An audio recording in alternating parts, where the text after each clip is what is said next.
T and XP acknowledge the traditional owners of the land, the Turrbal and Yagara people, and pay respects to elders past, present, and emerging.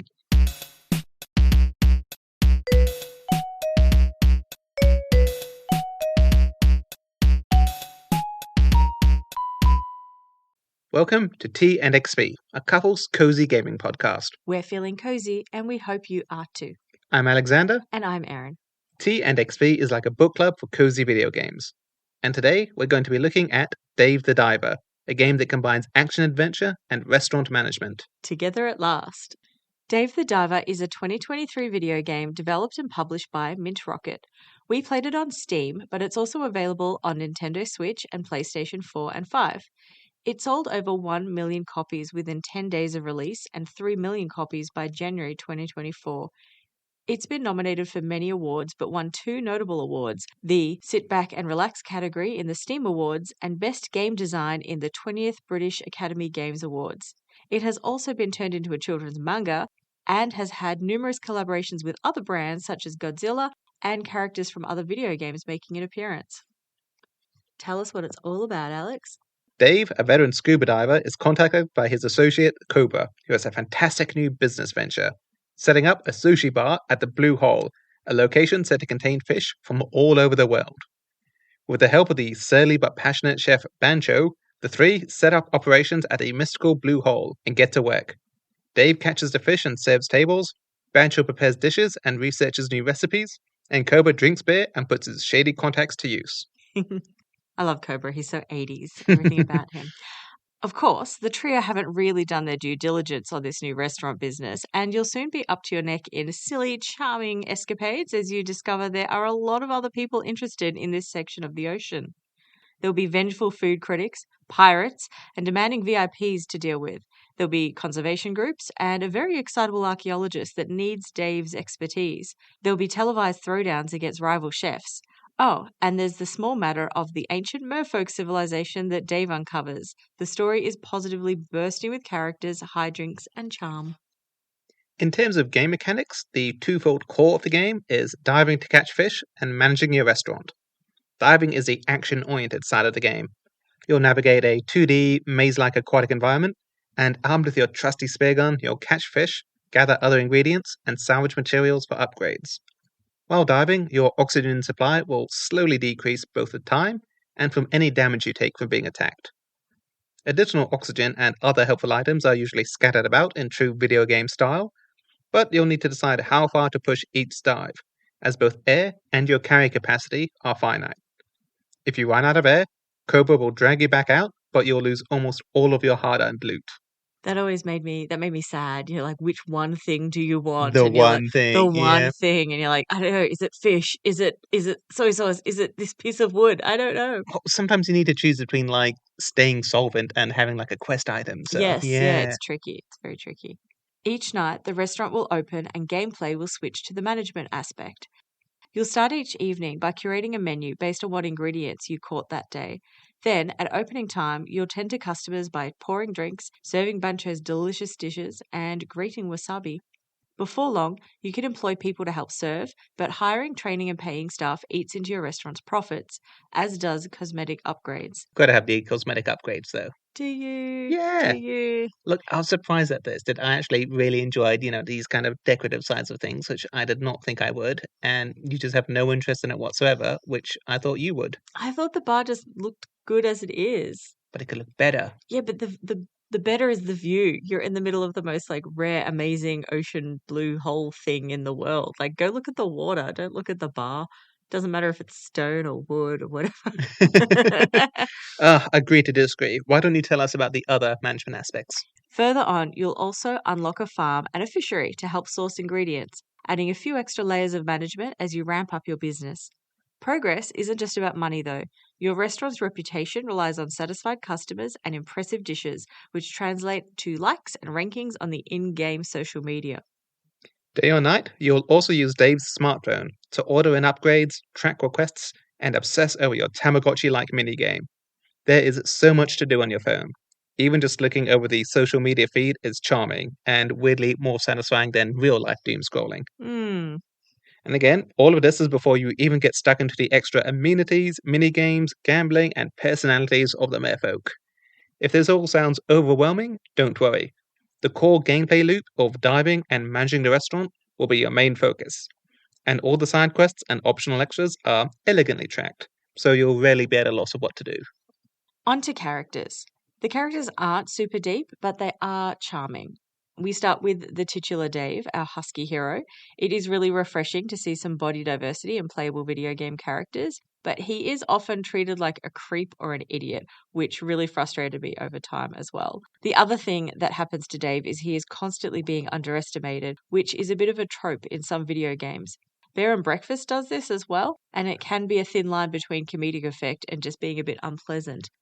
Yeah, there are so many rude characters in this, and I know it's done in the name of comedy, and it's usually just the quest givers being snarky or dismissive, but Dave helps them anyway, which says a lot about his character, if nothing else. Well, I think you have to have a yes and character in a video game because otherwise you'd be like, no, stuff you guys, and then that's a game. Like there's Yeah. nothing else. Well, yes, if you're playing the game as Koba, you're just like money, money, money, and you don't care about helping people, and it's quite a short game. Exactly. But for some of the ruder characters, you do get to destroy them when you're Buncho in the televised cooking contests. I love the cooking contests. I just thought they were so much fun. But just as a narrative thing, I thought they also worked really well because they give you these dramatic points that aren't just boss fights and aren't about the merfolk civilization. It kind of brings everything back, and it's really just grounding and a reminder that the restaurant is the heart and soul of the game. And like you said, you get to humiliate these really rude people on televised I don't want competitions. to actively humiliate anyone. I just want them to be nicer to Dave as Okay, well. yes, you get to confidently assert yourself and prove the critics wrong. Yeah, I think that's maybe a more cozy way of framing it. I just think a game that's hinging around a lot of characters that are being really mean to each other is not inherently cozy to me. But let's talk about Buncho. So he's the grumpy savant chef. He's gifted but obsessed, and again, a little rude. But unlike most characters, we get a surprisingly detailed glimpse into his backstory, complete with a flashback of his fall from grace 12 years earlier. We find out that he was a culinary Icarus who flew too close to the sun when he served deep fried shark head. This sets him up for a redemption arc as the new sushi bar starts to garner attention from the media and an old acquaintance. I just love Bancho's character and I love the cutscenes, but we'll talk about those more later. Yeah, it's Uh, good. the final part of the trio is, of course, Cobra. With his long list of shady contacts, he helps by. Uh, Evan, what exactly does Cobra do? I guess the sushi restaurant was his idea, and he helps fish Dave out of the water when he runs out of oxygen. Fair enough. I think everything else he just passes on a contact and you still need to pay as usual. But the restaurant was his idea, like you said, so I guess he gets a free ride. They're probably the three main characters, but there's also Duff, the anime loving weapons expert, and Dr. Bacon, the adorably nerdy archaeologist. Yeah. They both get their own time to shine with their own little mini games, which I think was just a little charming thing. Yes. Miss Yoshi isn't quite as lucky. She's more or less carrying the game's female representation, as most other women get only fleeting appearances. With her professional attire and serious demeanor, she's more than just a token woman. She's also the token bureaucrat, being the only woman who knows the logistics of running a restaurant. Yeah, I think there's a couple of other female characters. There's one which appears very briefly, the grad student who's the Oh, yeah. ecologist, who She's so appears like mean. twice. Yep. Yeah, but she's so mean to Dave. I don't like her. There's an operator who they never bother to name, and I think there are a couple of female merfolk, Yeah. but we'll stay clear with the merfolk just so we don't go into any spoilers. Yeah. There's also Otto. He helps create the farm later on. He's a former diver, but he took a harpoon to the knee, which is a classic Skyrim quote. Apparently, also a One Piece reference because Otto has the same straw hat and curved scar as the much younger main character Luffy. Yeah, the game does this a few times. There's also the animal collecting enthusiast Sato, which is a not so subtle reference to the Pokemon protagonist Ash. Sato, though, is now approaching middle age, much like Otto. They seem to have this little fixation with aging up teenage protagonists into kind of middle years, but still dressed the same and still hanging around. So, yeah. Aw. In our last episode, we mentioned how important cat petting is to cozy games. So let's wrap up our discussion of characters with Momo the cat, the mascot of the restaurant. There is a cat, and they do get their own mini game mission like every other main character. But again, I don't want to spoil Momo's plot twist, so let's leave it there. Justice for Momo, yes. Exactly. So we've talked mechanics, we've talked characters, we've talked story. Erin, let's talk artwork. Yeah. The artwork is a colorful pixel style with a really great 80s video game aesthetic. And I think that's achieved through not just some of the graphic style, but also some of the color palette and things like that as well, some of the cutscenes. Yeah, it's got quite an interesting mix of 3D and 2D elements. Yes. And so, like the backgrounds and the boats, and there'll be a lot of things like that which are rendered in 3D, but then they'll have these cute but surprisingly detailed pixel characters on there. Yes, yeah. And most of the game itself is in 2D. So those 3D scenes are mostly flavor, would you say? Yeah, like just when you're on the surface and there's other boats coming or going, or I think maybe the background of the diving scenes are 3D. Okay, Yeah. nice. Combined with the music, the visuals are a big part of why this game is cozy. There's a lot of beautiful scenery, both underwater or on the beach, and calming music throughout makes this an incredibly soothing game to play. Was it? Was Yeah, it a soothing game to play? a soothing game for me to play. Okay, well, it was not soothing for me. I did not like being chased by sharks. I did not enjoy boss fights. I did not like killing a lot of endangered species or indeed common species that then die with little puff of fish blood or whatever in the water. Like it's subtle, but it's there, Alex. And yeah, thoughts, But feelings, it is not, we do not have the same experience of Dave the Diver. okay, there is like a few little motes of red when you kill some of the bigger fish. This is not a Moats. violent or gory game. I will agree though that like killing all those sharks and stuff did hit a bit of a weird note for me. Mm. Like the game just kind of greenwashes that you're going around killing all these endangered species and this Yeah. ecological marvel. But it's okay because, Dave's portrayed as the good guy, though. You get like these ecological side quests of like, oh, you're wiping out endangered species or collecting research. And I think the only time it's really alluded to is early on when there's a boat of protesters that show up. But even then, Dave turns out to be the good guy, and these protesters aren't quite what they seem. So you can just kind of turn your mind away from the environmental impacts of what you're doing. Yes, and I guess to Dave's credit, he does help to free some dolphins a couple of times. There is one pink dolphin that just keeps getting stuck in things all the time. It's very lucky that it has a good friend that keeps going and fetching Dave to get it out of trouble. That's true. That pink dolphin runs in trouble more often than like a Bond girl. So yeah. Lovely. Why don't we talk accessibility? Okay, we can do, but this isn't going to take long. Okay. Dave the Diver has one accessibility feature, Uh-huh. and that is something to turn off button mashing. So you can just hold a button during certain sequences rather than having to hammer it repeatedly. Oh, okay. Button mashing is like the only action game thing I do well, though. Other than that, it has almost no accessibility features whatsoever. Yeah. You maybe don't need much of a computer to run it. It doesn't have any kind of remapping. There's no toggles where you can press rather than hold. And even that one accessibility, it's assuming that you're going to know what a QTE is. That's short for QuickTime Event, in case you're wondering. Okay, I was wondering, so thank you. I've learnt Yeah, something today too. yeah. Now, a QuickTime Event will be where there's a short sequence where you then need to put certain inputs at certain times. Okay. So sometimes that'll be button mashing, sometimes that'll be like, press X, Y, A in this quick order, just whatever. Okay. And I think for me, this really speaks to why I don't think this game is cozy. One thing I didn't like, and I think was maybe a bit of an omission, is it didn't have a difficulty setting. Yeah. And I think that would be so easy to do. Like, just have an easy mode where you get double oxygen or something, and you would have been set. Yeah.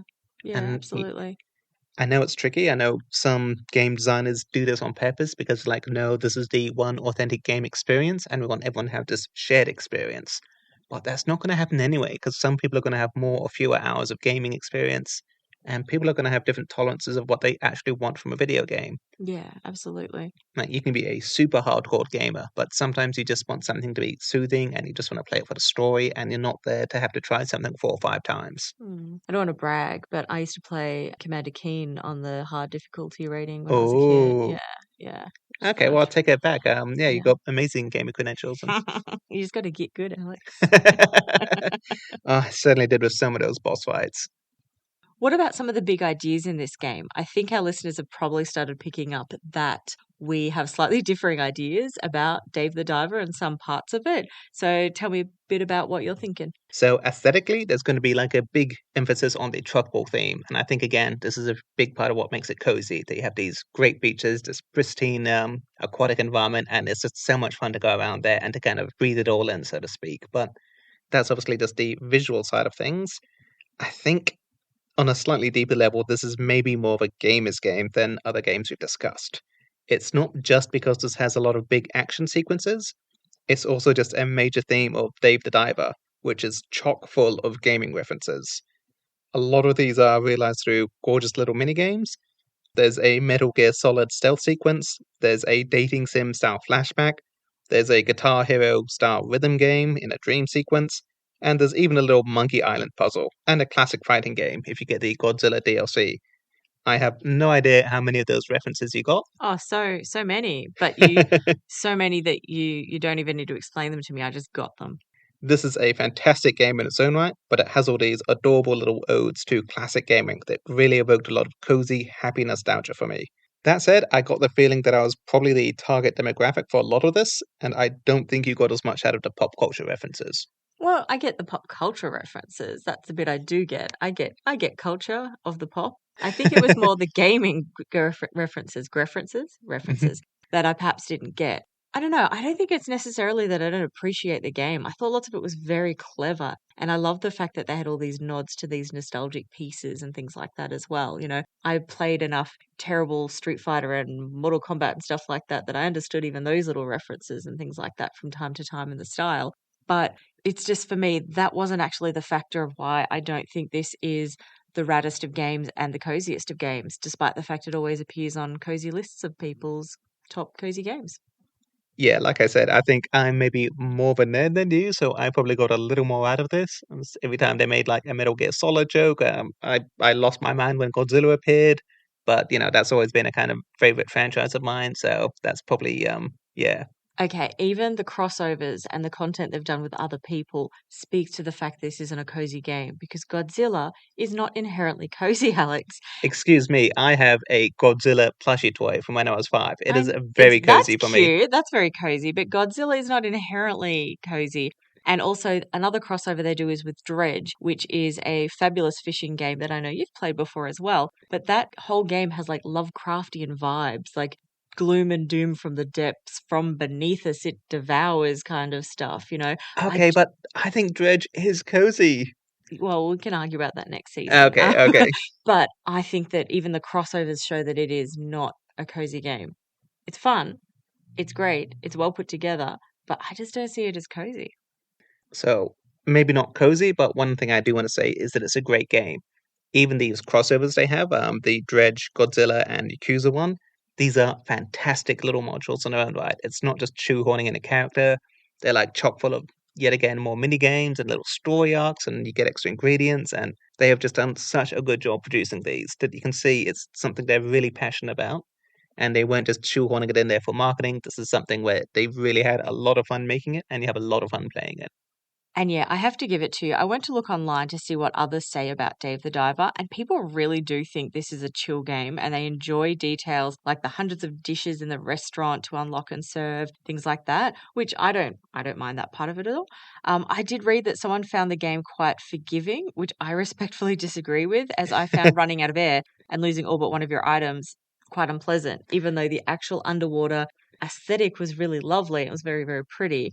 I was undone by the fact that I'm like, I don't want to get bitten or poisoned or run out of oxygen. Look, I love the game. I think it's a great game. I do think it's cozy. I do not think it's forgiving.